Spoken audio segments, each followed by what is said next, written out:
quiet night at the front the night lay heavy over the trenches, pressing down like a blanket stitched from smoke and silence.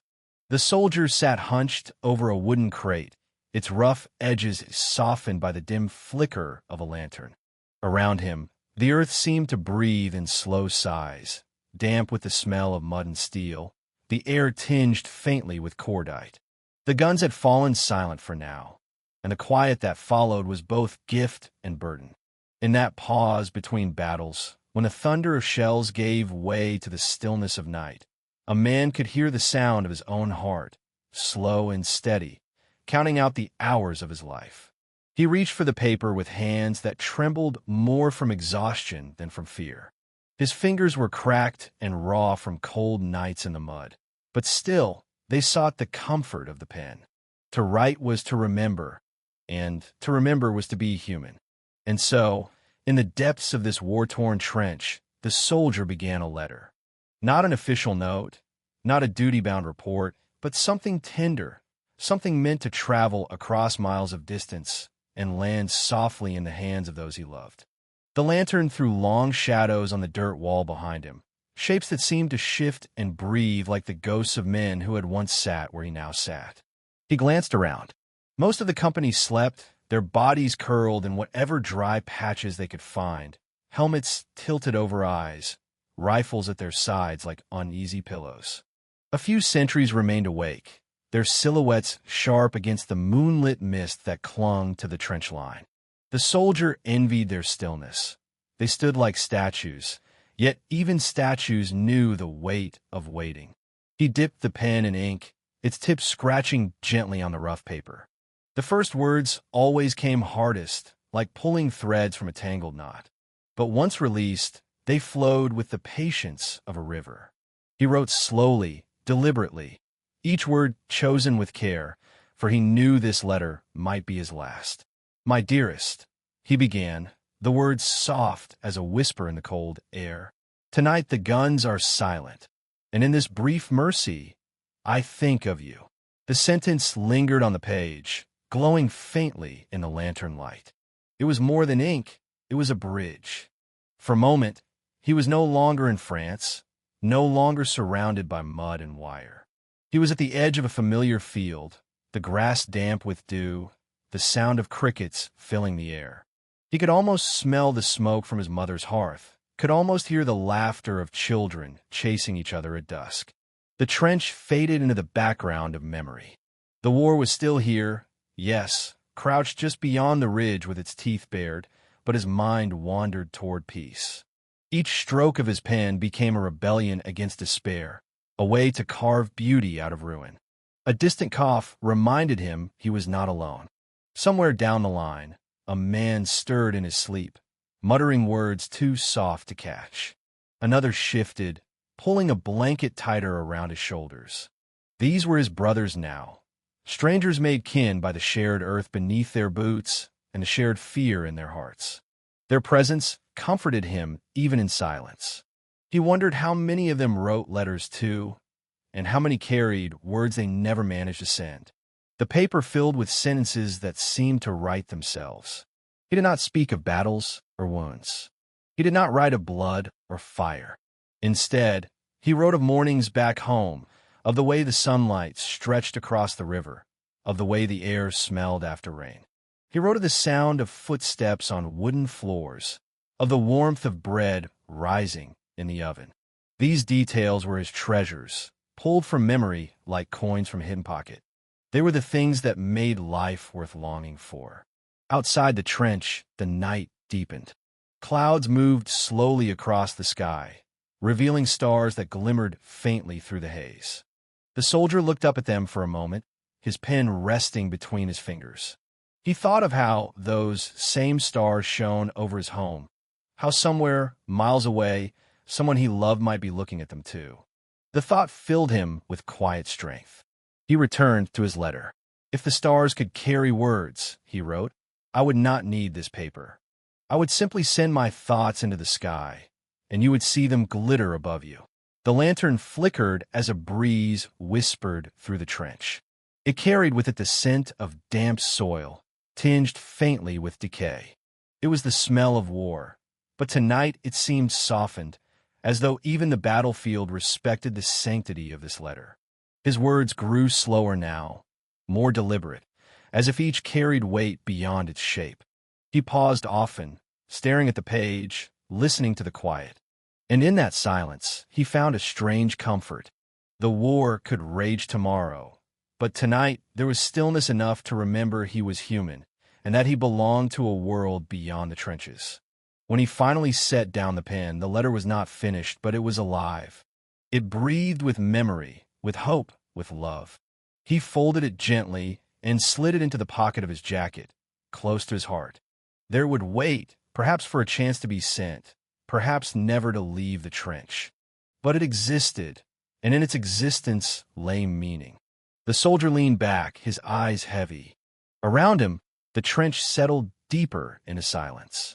The lantern burned low, casting a circle of light that seemed more fragile by the minute. He let the darkness close in, not as an enemy, but as a blanket. And with the faint rustle of paper against his chest, he drifted into the uncertain peace of sleep. Section 2. The world left behind the letter grew slowly, its words like stepping stones across a river of memory. Each phrase pulled the soldier further from the mud, further from the ache in his bones, carrying him instead toward the soft fields of home. As his pen moved, the front lines blurred, and in their place rose familiar scenes: the village lane, the church bell tower, the warmth of a cottage window glowing at dusk. He wrote of mornings when mist curled over the meadow, when the sun slipped through the trees in strands of gold. He remembered the sound of cows lowing in distant fields, the splash of water drawn from a well, the smell of fresh hay carried on the breeze. His words lingered on such details, not because they were extraordinary, but because they were ordinary, ordinary enough to feel like treasures in a world now stripped bare of them. The soldier paused, letting his mind wander back to the kitchen table where bread was broken, butter spread thick, and laughter spilled like sunlight. He saw his mother's hands, busy yet tender, kneading dough with the rhythm of years. He saw his father's worn jacket hanging on its usual peg by the door, always ready for work, always carrying the scent of earth. He thought, too, of the little lane where children played, their voices ringing out like church chimes. How strange it felt to imagine such joy while sitting in a trench, where every sound was measured in survival. Each crack, each whistle, each silence carrying a different weight. The letter became his bridge, his passageway back into that world, even if only for a moment. "My heart wanders home when the night grows quiet," he wrote. "I see the old riverbank, the willow bent low, and the water rippling with secrets I once thought eternal." His pen hesitated. He wondered if the river still ran the same way, if the seasons had changed in his absence. Did the spring blossoms bloom, as they always had? Did autumn still scatter leaves across the lane? Or had war stolen even those simple rhythms, casting shadows across fields that once seemed untouched by history's weight? He sighed softly. Around him, the trench groaned with the shifting of bodies, men murmuring in their dreams. The air smelled of oil and mud, not blossoms. Yet his letter carried blossoms. His words carried rivers. His mind carried home. He remembered the village square during summer fairs, bright banners hung from windows, fiddles playing until dusk, children darting about with sugared apples in their hands. The memory warmed him, softening the ache in his chest. He wrote of it tenderly, as if to wrap his loved ones in those colors once more. And then he remembered her, the one whose name he whispered when the night was deepest, whose face he carried like a flame against the dark. He did not write her name in the letter, perhaps from fear that it might fall into the wrong hands, perhaps from reverence that some things were too sacred for ink. But he wrote of her presence, of the way her laughter had once filled quiet rooms, the way her touch lingered like sunlight across his skin. "If I close my eyes," he wrote, "I hear your voice above the guns. It is softer than the wind, yet stronger than steel. It carries me through each hour, as though you were walking beside me still. He let the pen rest a moment, pressing the paper gently with his palm. Memory could be cruel. It gave warmth but left an emptiness sharper than cold. Yet he did not stop. He continued to write, because the act itself was a kind of prayer, a way of keeping what was precious alive amid the ruins. The soldier thought of the seasons, of winter nights when frost glazed the windows, of fires crackling in the hearth, of boots left by the door drying from snow. He thought of spring, when the fields awoke with green, and summer, when the air grew thick with bees and blossoms. He thought of harvest and autumn, when the land gave back what it had been given, and hands worked side by side in gratitude. He wrote of these things in detail, his sentences soft as lullabies. Not for himself, not only, but because he wanted his family to feel his voice within the lines, to imagine him sitting once more at the table, telling them stories of the world they already knew, as if distance had not swallowed him whole. Sometimes, when the lantern flickered, his thoughts returned to the war, the sound of boots squelching in mud, the metallic taste of air after shell fire. But he steered his pen away from those things. War had enough words of its own. This letter would be different. This letter would carry only what mattered most: love, memory, and the quiet promise of home. He closed his eyes for a moment, letting the letter breathe with him. He could almost hear the soft creak of floorboards, almost feel the warmth of a familiar quilt. His breath steadied. His body, weary and worn, found strength in the world of memory.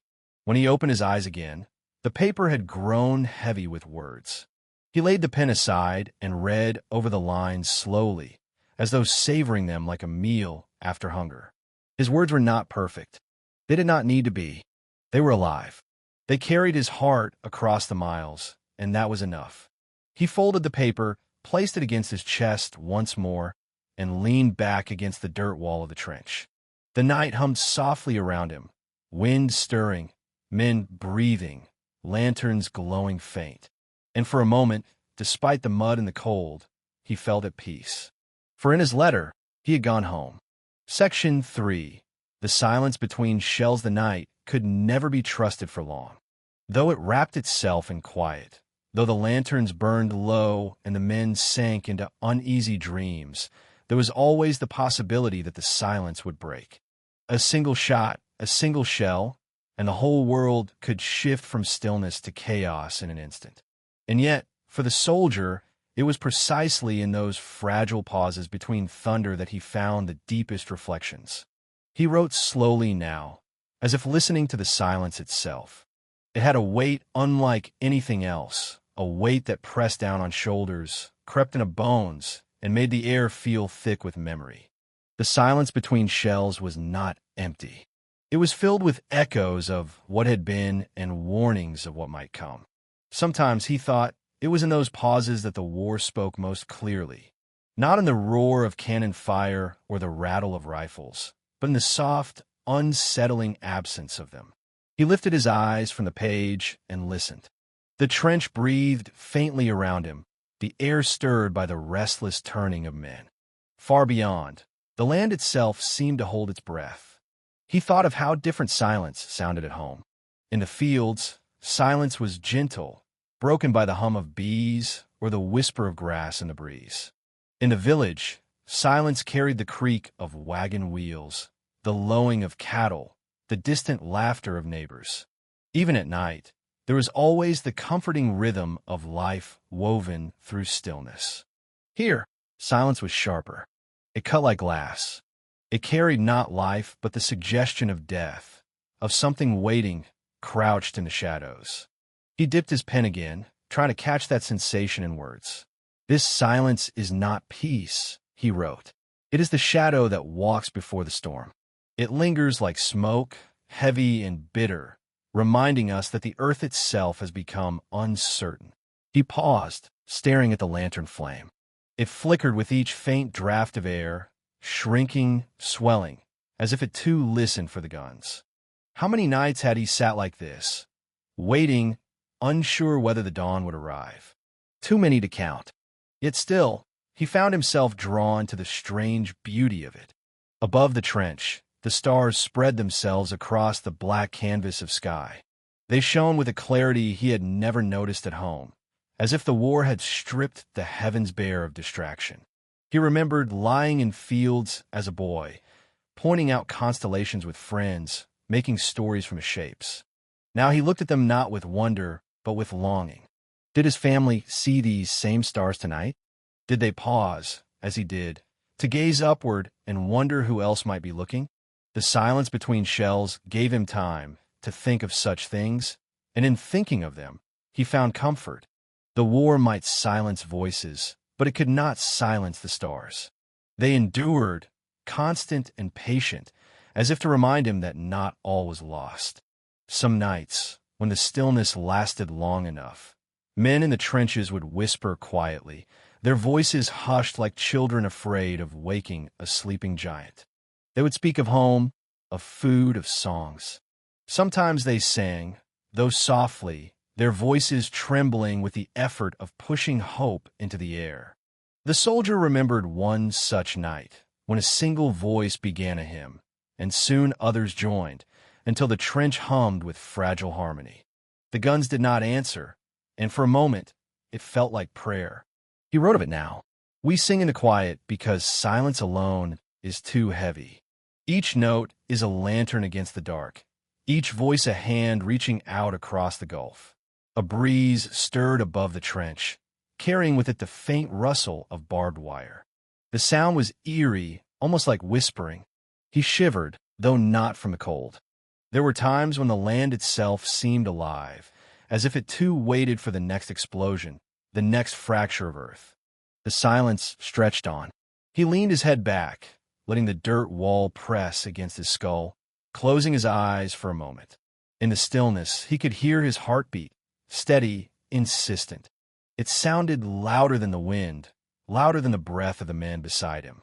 It was the reminder that he lived, even here, even now, and that knowledge carried a strange mix of comfort and sorrow.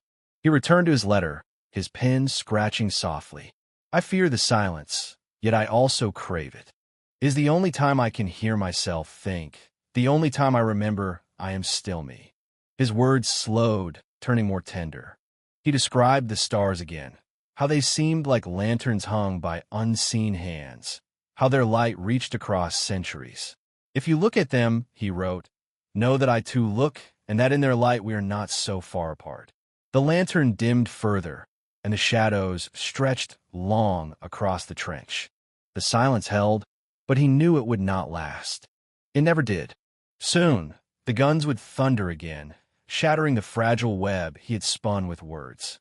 But tonight, for this moment, he had written into the quiet, and in doing so had carved out a space where love and memory could live. When he finally folded the paper once more, the silence pressed close again. Yet now it felt different, less cruel, more like a companion who had allowed him to speak. He tucked the letter away and let the night embrace him. Above, the stars burned on, silent witnesses to a world caught between chaos and peace. And beneath them, in the fragile stillness between shells, the soldier closed his eyes and dreamed of home. Section 4. Brotherhood in the trenches. The lantern's glow had faded to embers by the time the soldier dipped his pen again. Around him, the trench was heavy with the slow rhythm of sleeping men, their breath rising in quiet unison. He looked at their faces in the faint light, lined with dirt, smudged with fatigue, softened by dreams. These men were not his family, not by blood, yet they had become closer than brothers. War had stripped them of many things, comfort, certainty, even names at times. But it had bound them to one another in ways that peace never could. They had shared rations, traded stories, carried each other through mud so deep it swallowed boots whole. They had laughed at absurdities, rats scurrying over helmets, letters smudged by rain, the endless jokes about coffee that never tasted like coffee. And they had cried, too, when the earth swallowed one of their own. The soldier thought of them now as he wrote. I have found here, he began, a family I never sought, and yet cannot live without. Men who sit with me in silence. Men who would carry me through fire, and for whom I would do the same. He remembered Thomas, the farmer's son with hands too big for his rifle. Thomas had once carried a lark's nest in his cap, keeping it safe through weeks of mud and shell fire, until the tiny bird hatched and flew. There was Henri, who spoke little but hummed softly when he cleaned his rifle, a tune no one recognized but all found comforting. And there was James, quick with jokes, even when the air stank of death, who swore he would open a bakery when the war was over. They were different men from different towns, different trades, different worlds. Yet in the trench, those differences melted away. They were bound by mud, by hunger, by fear, and by something greater still, the quiet promise that none would face the storm alone. The soldier's pen scratched slowly. He wrote of nights when laughter broke through despair, when someone told a story of home so vividly that for a few minutes, the trench was transformed into a kitchen, a pub, a church pew. He wrote of the warmth found in shared blankets, of the strength borrowed from a comrade's steady gaze.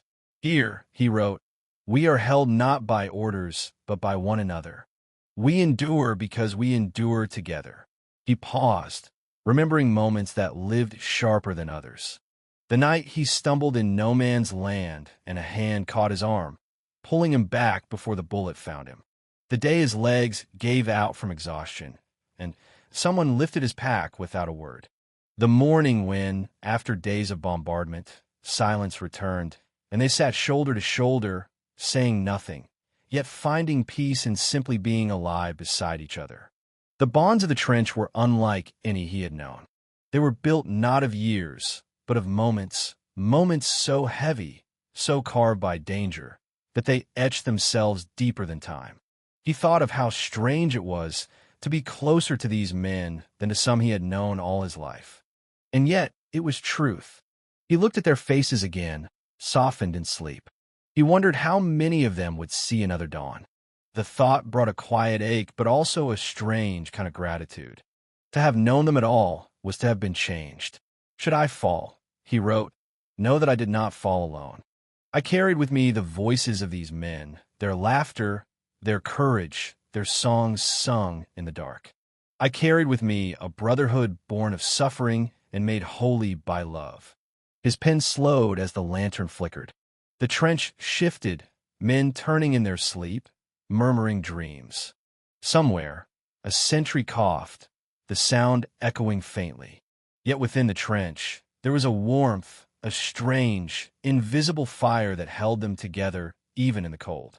The soldier thought of how these bonds would outlive the war. If he survived, he would carry these men with him always. If he did not, then his family would still know he had not been alone. He folded the paper briefly, pressing it against his chest. The letter was no longer only for those at home. It was also for these men, for Thomas and Henri and James, and for all whose names would fade into history, but whose presence had been carved into his heart. The night deepened, and the silence thickened. Yet in the trench, brotherhood remained, unbroken by fear, untouched by death's shadow. The soldier leaned back, his body weary, but his spirit steadied by the knowledge that whatever came, he would not face it alone. And so, in the quiet dark, he wrote on, his words a tribute not just to home, but to the family he had found in the mud, beneath the broken sky of war. Section 5. Letters from Home. The soldier shifted on the crate, pulling the paper closer to him as though it were a living thing. His eyes grew heavier, but his pen moved on, for there was still more to say, more to capture before the guns returned to shatter the fragile silence. He thought now not of the men sleeping beside him, nor of the stars above, but of the letters he himself had received. How strange, he reflected, that thin sheets of paper could carry such weight. A single envelope, tucked into a pocket, could feel heavier than a rifle, more precious than rations. He remembered the first one he had received at the front. The envelope had been smudged with rain, the corners worn from travel, but when he opened it, the world shifted. The smell of home rose faintly from the page, mingled with the ink, mingled with the careful script of a hand he knew by heart. Letters are more than words, he wrote softly. They are voices folded into paper, carried across oceans and fields, across nights filled with thunder, to rest against my chest. He could still recall how his heart had pounded when the post was called. Men crowded close, each waiting, each desperate for their name to be spoken. Some left empty-handed, their faces falling into silence. Others clutched envelopes as though they were lifelines, reading and rereading until the paper softened under their fingers. For him, each letter was a thread, tying him to a world beyond the mud. He thought of his mother's careful handwriting, how the loops of her letters bent like branches in wind. She wrote of the harvest, of neighbors, of the small but steady rhythms of life. She never wrote of fear, though he knew she carried it. Her words were always gentle, like a hand smoothing his brow, telling him he was still her boy, still loved. He thought, too, of the words sent by friends, clumsy jokes, stories of the town, news of marriages, births, and deaths. Each letter reminded him that life continued without him, that the world turned even as he sat in a trench where time felt frozen. There was both comfort and sorrow in that knowledge. And then there were the letters from her, the one whose name he never dared to write. He remembered how her letters smelled faintly of lavender, how her script curled with grace, how she always began with the words, "My dearest." Reading her letters was like stepping into sunlight after days of rain. She wrote of her days, of books she read, of moments she wished he had shared. Sometimes she confessed her fears, though gently, as if softening them with hope. And always, she ended with a promise, "Until we meet again." The soldier let his pen rest. He closed his eyes, recalling the sound of those words when he read them aloud in whispers, their syllables carrying warmth into the cold trench. He wondered how many times he had folded and unfolded her letters, pressing them against his lips as if the paper itself could carry her touch. He wrote of this now, his words hushed but steady. "Your letters are my lantern," he confessed. "In them, I see the world as it should be, not as it is. In them, I'm not a soldier but myself again." He remembered nights when men huddled together, reading aloud from their letters, sharing the voices of wives, sisters, and sweethearts with one another. In those moments, the trench was transformed. It was no longer mud and wire, but a living room, a kitchen, a quiet lane. The words from home became walls against despair, roofs against fear. Yet there were also nights when no letter came. He remembered those nights most clearly, the ache of absence, the hollow weight in the chest when his name was not called. It was a silence sharper than any shell, a silence that whispered of distance too vast to be bridged. Still, he carried on, for even in their absence, letters lived inside memory.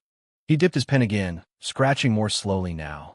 "If my words reach you," he wrote, "know that they carry with them every letter I have held close, every voice I have heard in the dark, every promise I have whispered to myself. They carry the echo of your laughter, the warmth of your prayers." The lantern dimmed further, its flame thinning. He adjusted it gently, coaxing the light to linger. The shadows deepened around him, and for a moment the trench seemed to fold inward, as if listening to his words. He thought again of the envelopes he had tucked away in his jacket, worn soft with handling. He carried them always, even into battle, for they were his armor, fragile though they seemed. Bullets could pierce steel, but not the memory of her handwriting, not the echo of his mother's gentle words. The soldier let his pen rest finally, the paper filled with lines that breathed with longing and love. He folded it once more and placed it carefully in his pocket, beside the others. His hand lingered there, feeling the soft edges, the heartbeat of words pressed against his chest. For in this place where silence was heavier than thunder, where the air was thick with waiting, letters were life. And as long as he could write, as long as he could remember, he would not be lost. The night pressed on, hour folding into hour, and though fatigue gnawed at his bones, the soldier's pen refused to rest. Each line was like a breath drawn against the darkness, each word a lantern against despair. And now his thoughts, tender and wandering, began to drift toward the past, toward memories that clung to him more tightly than mud on his boots. The mind, he wrote softly, is its own battlefield. For in quiet hours such as this, when the guns held their breath, memory surged forward. Some memories were gentle, warm, like sunlight across a riverbank. Others were heavy, carried with the sharp weight of absence, pressing into him with a force stronger than steel. He thought first of his childhood, of mornings when frost clung to window panes, when he woke to the sound of roosters calling the dawn. He remembered the way his mother's voice rose above the creak of floorboards, calling him to breakfast, her tone both firm and tender. He remembered running barefoot through grass, the blades cool and wet against his skin. He remembered laughter, his own, his siblings', the kind of laughter that rises from innocence untouched by sorrow. How distant it all seemed now. How strange that such moments, once taken for granted, have become treasures locked deep within him, unearthed only when the world around him grew unbearable. He wrote of these memories in careful strokes. I carry them with me, even here. They are the weight that bends me, but also the weight that steadies me. Other memories came unbidden, sharp and sudden, like the crack of a rifle. The faces of friends lost too soon. The quiet grave dug in a patch of frozen earth. The silence that followed when laughter vanished from the trench. These memories were heavier still. They pressed on him like stones, but he could not set them down. To forget them would be a betrayal. To carry them was the only way to honor those who had walked beside him. He closed his eyes briefly, letting the trench fade into silence. In that silence, he saw faces, boys he had grown up with, their voices echoing in his mind. Some had marched beside him into battle, never to march again. He thought of their families, waiting as his own family waited, their hopes rising with each sunrise, their grief falling with each sunset. The pen scratched again. If memory is a burden, it is one I will carry willingly. For within it live those who cannot speak for themselves. And then, softer, almost like a whisper to himself, he added, I wonder if the dead remember us, as we remember them. The question lingered in his chest, heavy as the air. Did the fallen carry echoes of the living, just as the living carried echoes of the fallen? He did not know, yet the thought brought a strange kind of comfort, that perhaps memory was a bridge not only backward, but also beyond. He shifted on the crate, the paper trembling slightly in his hands. Around him, the trench creaked with the restless stirrings of men. One muttered a name in his sleep, another shifted with a groan. The soldier listened, his heart tightening.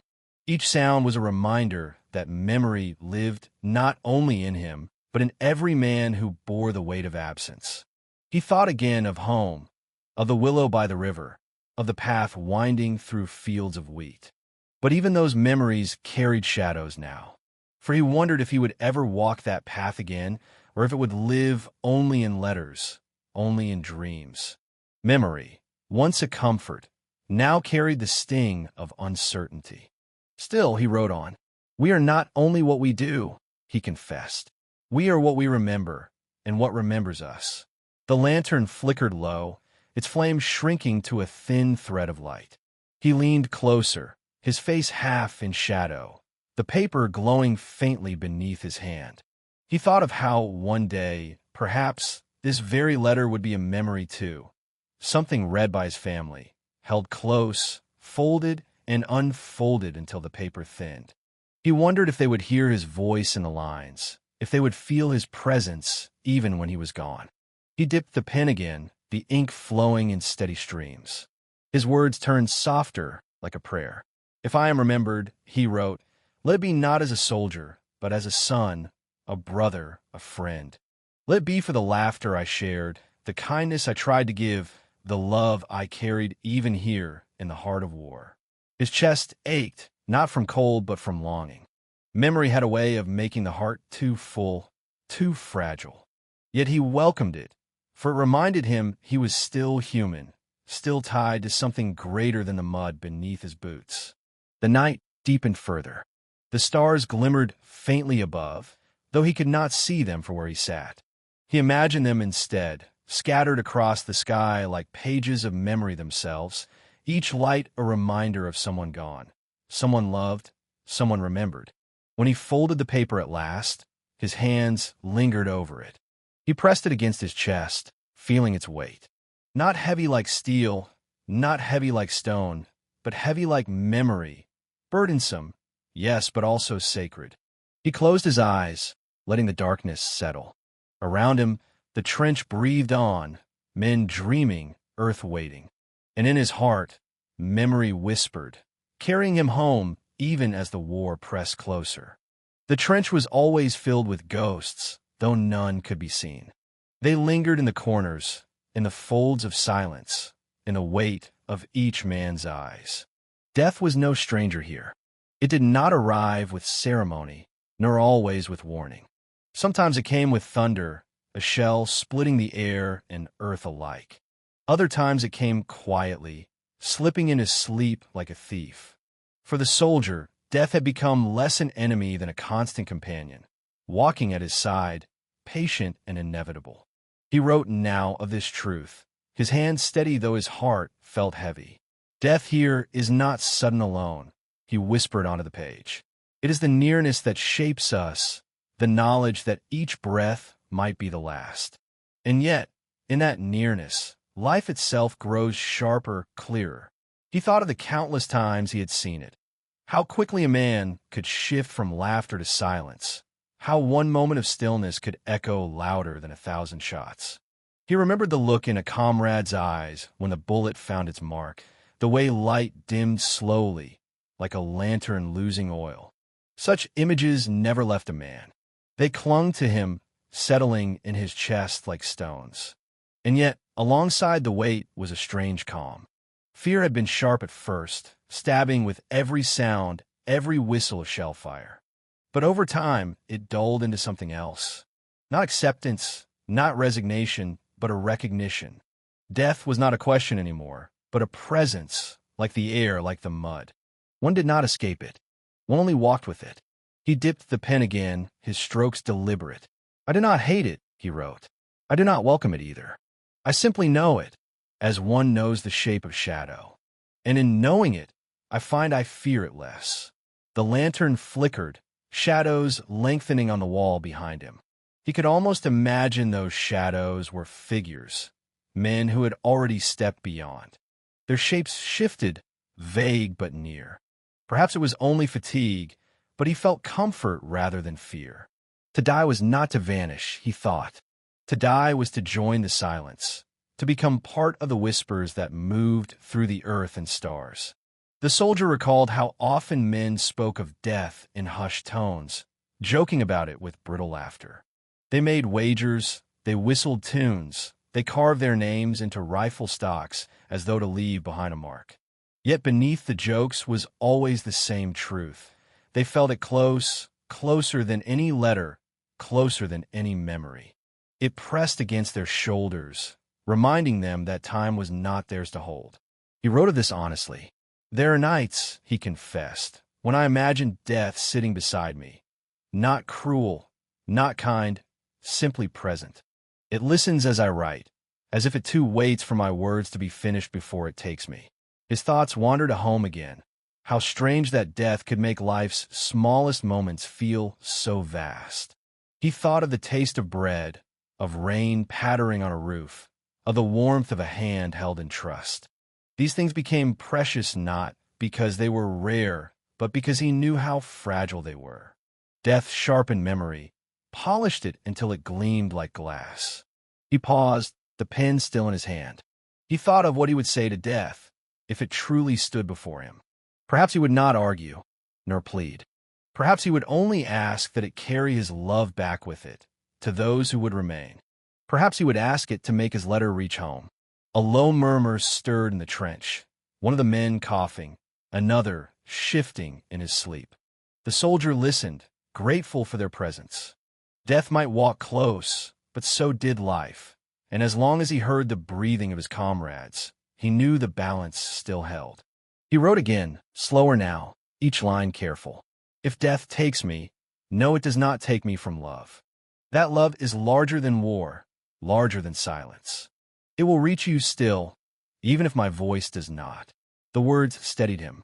He pressed the page gently with his hand, as though sealing them not just in ink, but in truth. Around him, the night deepened further. Somewhere in the distance, a gun cracked, then silence returned, heavier than before. He closed his eyes briefly, breathing deeply. The scent of damp earth filled his lungs. He could almost hear the river at home, flowing gently, eternal. Perhaps death was like that river. Not an end, but a continuation, a current carrying one from one shore to another. When he opened his eyes, the lantern burned lower still. He tucked the paper closer, his words now a shield, his thoughts a prayer. Death might walk beside him, but tonight he had spoken first. The soldier sat in the hush of the trench, his letter resting on his knee, his hand hovering above it, as if the pen itself had grown heavy. Around him, the night pressed in with its weight, a silence alive with unseen watchfulness. He felt his breath steady, felt the coolness of the air seep through his jacket, and in that moment, his words took on a different shape. They were no longer just memories or confessions. They began to turn, almost without his willing it, into a prayer. Not the kind spoken aloud in church, not with rehearsed verses or recited hymns, but something simpler, something drawn out of him by the rawness of the night. His thoughts stretched outward, carried by the quiet. "Keep them safe," he wrote, the words leaning heavy on the page. "Keep them warm, keep them whole. Let no shadow fall on their days. Let the fields grow and the laughter rise. Let the hearth burn steady." He paused, staring at the ink that shimmered faintly in the dim lantern glow. His prayer was not only for his family. It reached further. He thought of the children who would never know this war, who would one day walk through fields without the sound of guns behind them. He thought of strangers, of faces he had never seen, but who, like him, longed for mornings untouched by fear. "Grant them peace," he wrote slowly, "a peace so deep it fills even the silence that lingers after storms." His hand trembled slightly. He was not a man of great religion, not one to speak often of heaven or hell. But war had a way of reshaping belief. When each day might be the last, when each night carried the weight of endings, prayer became less a ritual and more a lifeline, an instinct like drawing breath. He remembered how some men prayed loudly, crossing themselves before sleep, whispering the names of saints. Others prayed without words, staring upward into the night sky, their silence carrying more power than speech. And some did not pray at all, yet still carried in their hearts the same longing, for safety, for peace, for something beyond the mud and fire. The soldier's prayer was quiet, almost like a lullaby. He asked not for glory, not for victory, but for gentleness. He asked that the world remember kindness, even here, even now. He prayed for mothers waiting at windows, for wives whose hands lingered on unopened letters, for children dreaming of fathers who might never return. "Let them dream sweetly," he wrote, "and if I cannot return, let my love be the blanket that warms them still." His throat tightened as he penned the words. He paused, laying the pen across the paper, closing his eyes. He let the prayer move beyond ink, beyond letters, into the air itself. He imagined it rising like mist, drifting upward toward the stars, carried farther than his voice could ever reach. The trench stirred faintly. Somewhere down the line, a man murmured in his sleep, another shifting against the cold. The soldier listened, and his prayer grew to include them too. "For those beside me," he whispered softly, "for the weary and the wounded, for the ones who still laugh though their hearts are heavy, let them see another dawn." He lifted the pen again, writing more slowly now, his script curling across the page like threads weaving a tapestry. His words were not only requests but offerings. He offered gratitude for the memories he carried, gratitude for the love that filled him even in the bleakest night, gratitude that, for one more moment, his hand could move, his breath could fill his chest, his heart could still beat. "If this is my last night," he wrote gently, "then let it be blessed by remembrance, blessed by love, blessed by the knowing that I was not alone in this world." The lantern guttered, the flame shrinking low. Shadows stretched across the trench, long and wavering. He watched them for a moment, then bent again to the page. His prayer turned softer, more personal, as if spoken directly to the one he longed for most. He asked that she feel his presence in the quiet of the night, that she know without doubt that his thoughts had never left her. He asked that his words reach her even if he could not. The night seemed to listen. The stillness wrapped around him, not cruel this time, but tender. He let himself believe that the earth carried prayers, that the wind bore them, that somewhere, somehow, they would find their way. At last, he laid the pen down. His prayer was not finished. Prayers never truly were, but it was spoken both in ink and in silence. He folded the paper carefully, pressing it against his heart. His eyes lifted once more to the dark sky above, where stars glimmered faintly beyond the mist. And with a weary breath, he whispered into the night, as if the heavens themselves leaned close to listen, "Let love endure." The soldier's hand trembled as he drew the paper closer. The letter was long now, a tapestry of memory, prayer, and confession. Yet there remained one final thread to weave, one last line that weighed heavier than all the rest. It was the part he had delayed, circling around it like a man circling a fire he could not yet bring himself to touch. The final goodbye. He took in a slow breath, letting the damp air fill his chest. Around him, the trench was hushed, as though the earth itself held its breath with him. His comrades slept on, unaware that beside them, a man was binding his soul into words that would outlive him.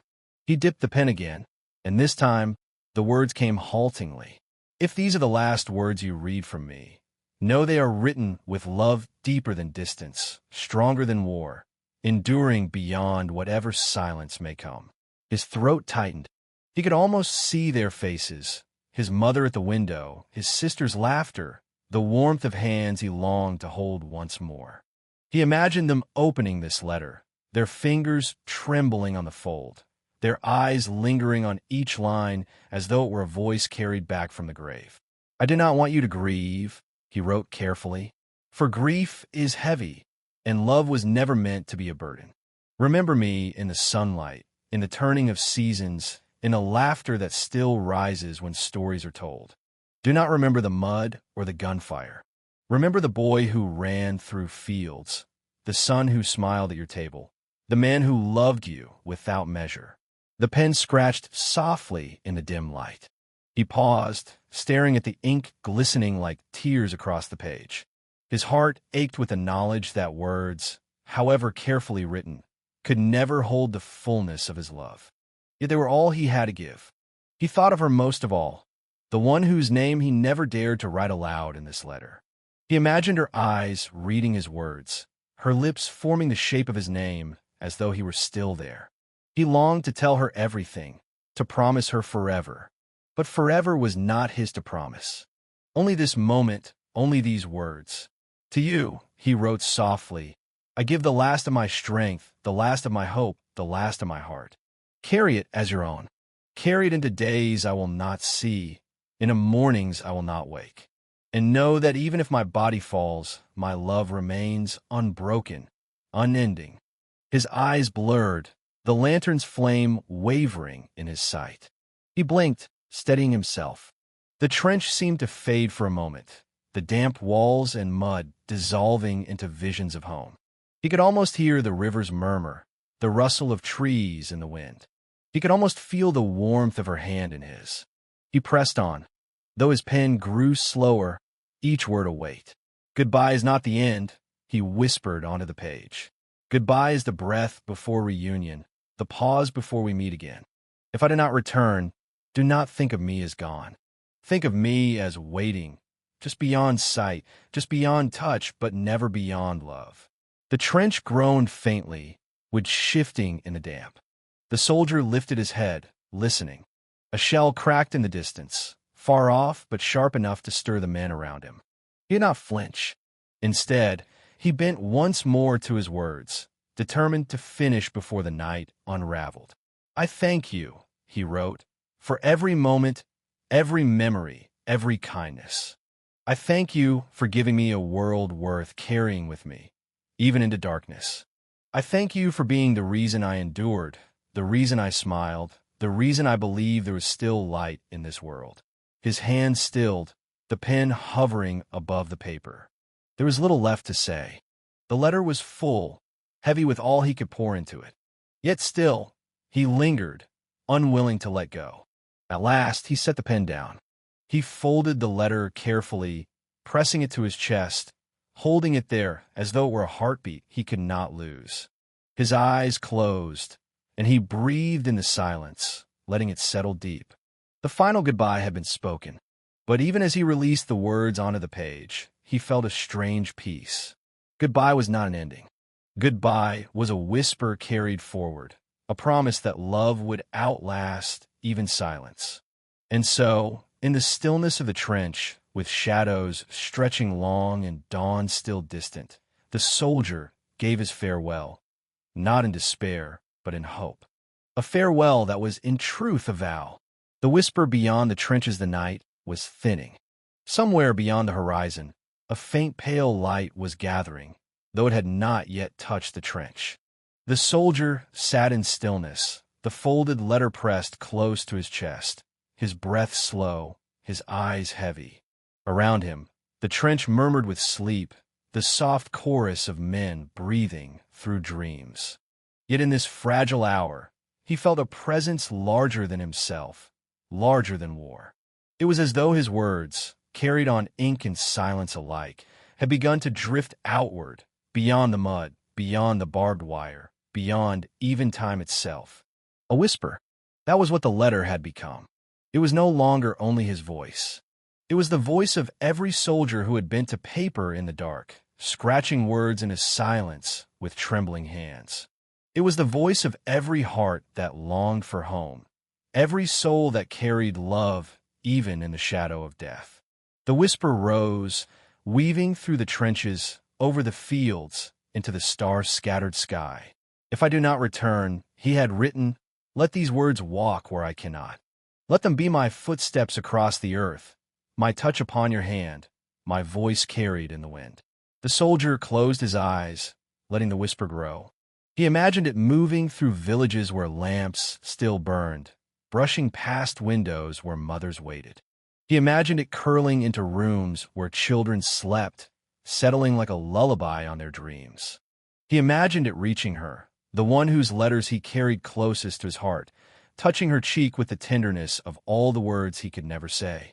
And he imagined it stretching further still, beyond this war, beyond this generation. A whisper that would echo through history, reminding those yet unborn of the love that endured even in the darkest hours. For war was not only mud and death. It was also letters, folded carefully, written by lantern light. It was also love, stronger than silence.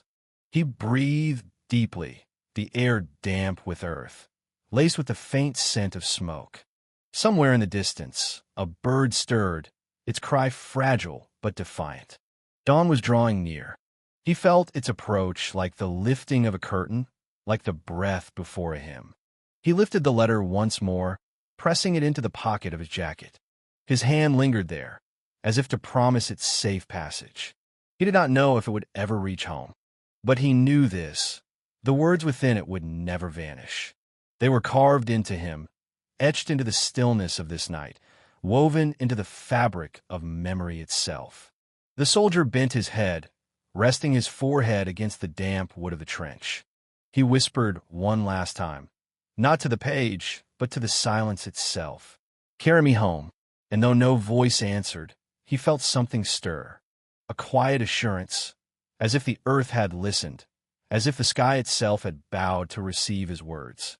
The whisper was no longer his alone. It had been taken up by the air, by the soil, by the breath of the men sleeping around him. It would endure.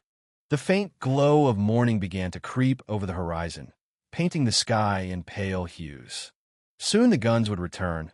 Soon the day would demand its toll. But for this moment, There was only quiet. Quiet, and the steady beat of his heart against the folded paper. The soldier opened his eyes, and for the first time in many nights, he felt a stillness inside him that was not born of exhaustion. It was peace, fragile, fleeting, but real. He let it settle over him like a blanket. Perhaps he would see another dawn. Perhaps he would not. But the letter was written. The words had been spoken. The whisper would carry on. And so, as the first light of day touched the edges of the trench, the soldier sat with his final letter, not as a man defeated, but as a voice woven into eternity, an untold whisper from the heart of war, carried beyond the trenches, beyond time, into the waiting arms of love.